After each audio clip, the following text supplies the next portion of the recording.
Hi, I'm Charlotte. This is Tired Mama Tries to Read. Quickly going to try and film a video on ethically sourcing your reading materials with these. These are my notes. I've given papers that have had notes similar to this, so don't worry, I'm sure it'll be fine. So I was getting a bit concerned about a couple of things. You probably noticed if you've been listening to me talk and ramble for the last sort of 6 months that ever since Christmas I've been really concerned about how many books are coming into my home. I've been concerned about consumerism. I've been worried about the idea of doing book haul videos because it feels a lot like excitement about an object rather than the content, because I've not read those books and I know no more about them than you, perhaps, and probably less. But I was seeing how many people watch my book hauls, and I was getting more views for them than I was for review videos. And I was also excited myself to watch a book haul video, perhaps more than I was a book vlog video. That's changed now, and now I'm into book vlog videos. I don't know why I wasn't watching them. Once you get into someone's reading habits, you're really compelled, to carry on watching. So anyway, the other thing I was thinking of was just the fact that they're made out of paper. When you look at a book like, what have we got down here? Pachinko. That is a big book. That's a lot of paper. I don't know if this one said that this one isn't ethically sourced, I don't think. But some books have got a little sign on the back. This one has. Here we go. So Vintage Publishers have got an FSC sign on the back, which is a Forest Association sign. And that basically says that for every tree that's cut down, another one is planted. Not a lot, but a few of the big publishers do that now. And yeah, so there's a couple of issues. Consumerism and just the amount of trees going into making the books that I was reading. So I started to do a little bit of research, and I put some Instagram stories up when I was looking into it. One of the things that I had to look into was the idea of an ebook. I've never been interested in having an e-reader. I've been interested in the Kindle Paperwhite because it looks so much like a book. And for someone who has migraines, that was appealing to me. The idea of it also taking up so little space was appealing to me. This idea of trying to slim down my belongings so that I have a sort of more spacious and airy home, that appealed to me as well. I looked into it for the environmental side because I know quite a few people have switched, and there were lots of different articles that said lots of different things. So feel free to argue with me down in the comments about this. What I got from it was that in order to have a new e-reader, to buy and purchase a new one, once you've read a certain amount of books, you have kind of carbon neutraled your purchase of the e-reader. You've made it more, once you get to a certain mark, anything you read from there forward you'll be saving the planet, basically. You'll be saving trees being cut down. It varied massively. Some of the numbers I read were something really small, like 30 books. Once you read 30 books, then your e-reader started to pay off, environmentally speaking. Others said like 250 books. That sounded to me a little bit high, but certainly more believable than 30. However, when Mel from Mel's Bookland Adventures put me on to a website, Ethical Consumer, and I balanced that with another article that I was reading, and they were kind of saying about the actual minerals that are used to make devices and where those minerals are sourced. So for example, a lot of the things that are used in modern technology, I'm guessing for the microchips, but I literally have no idea, are sourced from war-torn countries. So they're, it's a bit like mining diamonds. It's very unethical. Then you've got the element of that the Kindle does contain toxic elements that will never break down. And that goes for any e-reader, because I was definitely sure I wasn't going to get a Kindle from the get-go because of my growing uncomfortable feelings towards Amazon. And I have shopped with them for years, so please don't think I'm on a high horse, because I'm not. I was getting uncomfortable with their market share, if nothing else. So I was going to look at a Bookeen, but these articles were pointing out that there are compounds within those that do not break down, and when they do, they leach chemicals, and ultimately something can be fixed a few times but then it's discarded. So the general consensus was, which surprised me, if you haven't already got an e-reader, don't get one.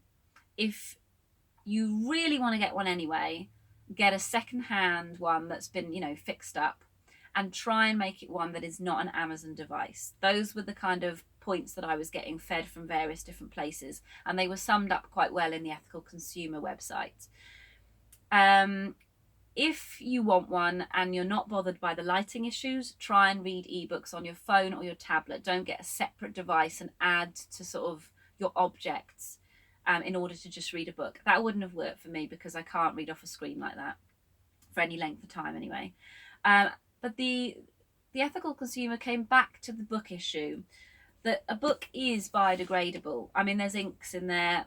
I'm not going to pretend to be an expert on inks, but certainly more biodegradable than an e-reader. And also, if you buy from the right place, so get one with a Forestry Association stamp, or, contact big publishers or any publishers and ask them what their stance is on, they might have a carbon neutral scheme where they're trying to redress their impact from the source, then books actually are okay. I did point out that another excellent way of having a physical book in your hand and not really leaving an impact upon the planet, and also still allowing the author to have royalties, is borrowing from a library. So hence I have been trying to do that more as well. Also buying secondhand. However, if you do buy secondhand, that money is not going to go to the author. So for example, when I was purchasing this book, The Break, because this is a Native American author, I wanted her to have the money from that sale. Ideally, what I should have done is bought this from an independent bookshop. I cheated and got it from Hive, where some of it was donated to that bookshop, but that is not good enough. So I wrote down off of Ethical Consumer, and you can join Ethical Consumer and you can have full access to all this information and access about pretty much anything else you'd ever want to buy. But you do need to pay £30 for a year's subscription. You can see the bare minimum of this without, but I wanted to see a little bit more of the nitty gritty, so I paid. So the top 5, and I think this is UK based. I'm wondering whether if you came at the site from another area of the world, whether it would be slightly different. The top one is World of Books, which is a second-hand online retailer. They make a massive effort to be environmentally friendly. So they send their books out in plastic wrap, which sounds bad, but they've calculated that the recyclable plastic wrap is like the type of plastic you have carrier bags made out of, which is widely recycled outside superstores and whatnot. That is actually more environmentally friendly to recycle than cardboard, which takes more energy. Maybe not for us because we put our cardboard in our compost heap, but I can see from the recycling point of view, if that's the case, then that makes sense. So World of Books, they don't have everything. It's a second-hand website and it's much smaller than the other ones. So, but they make a massive effort by the look of it to actually do stuff for the environment. Oxfam is the next one, Oxfam Books. So Oxfam is second-hand bookshop. Again, this is UK, so I don't know how common it is in the rest of the world. Near Street, which I think is an independent bookshop. I think it's in London, so I'm going to ignore that because I don't live near London. ebooks.com for ebooks, and WH Smith's came up for audiobooks, and it did quite well in the overall bookshop stakes as well, which I was surprised at. I worked for Waterstones for years, as you probably know, and I didn't think we were amazing, but I didn't think we would be any worse than WH Smith's. But apparently we have been doing some tax things that they didn't like. So ethicalconsumer.com looks at things like tax avoidance. It looks at the impact you have on the world, your environmental policies, how transparent you are about your environmental policies. And then it looks on the actual item. So WH Smith's, I think, scored lower because they sell vinyl. And apparently vinyl is very poisonous to the environment. So things like that.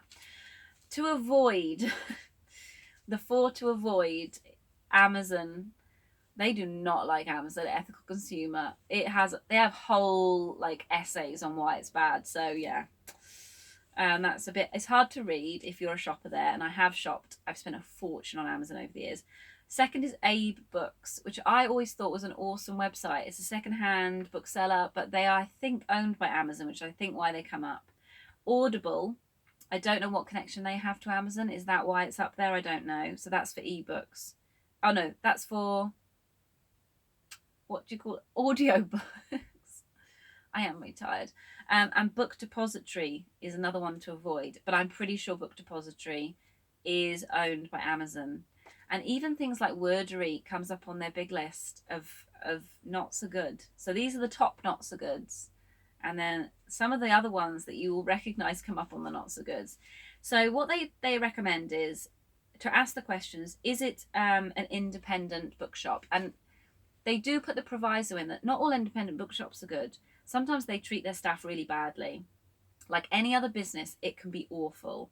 So, they might not put their recycling out on rubbish day. You don't know. So if you can investigate and ask them, stick with them because you're supporting a small business. But if you don't know, then they're not necessarily the best because they're not as answerable as the big companies as well. So if they are up to no good, they're more likely to be able to hide it, I guess. But luckily I do know some people who actually own independent bookshops, so I know that they would be okay, if you see what I mean. Does it have a socially beneficial structure? So they're talking about things like World of Books, where they've made a concerted effort to make the structure of their company beneficial to the people who work there and to the community around and to the world as a whole. And can you swap or lend? So again, they're saying, if you support your local library, you're supporting a library, you're lowering your impact upon the planet Earth, you're still giving royalties to the author. And on a personal level, you're not adding to massively overstuffed bookshelves. So anyway, that is what I've learned. So I'm going to try and stick by some of those suggestions. Try the library. I'm going to try and get stuff independently. If I am on the high street, I'm going to try and stick with WH Smith's, and I am absolutely banning Amazon. I've still got my wish list on there. I don't know whether to just sneakily use the wish list to keep track of what I've got. What do you think of that? Is that wrong? I'm still using their website. I don't know. Okay, let me know if you've got any thoughts on this. I'm willing to learn. So, but yeah, I'm not attacking anybody for their choices, but I'd be interested to hear what you've got to say. Okay, I'm going to go. Bye.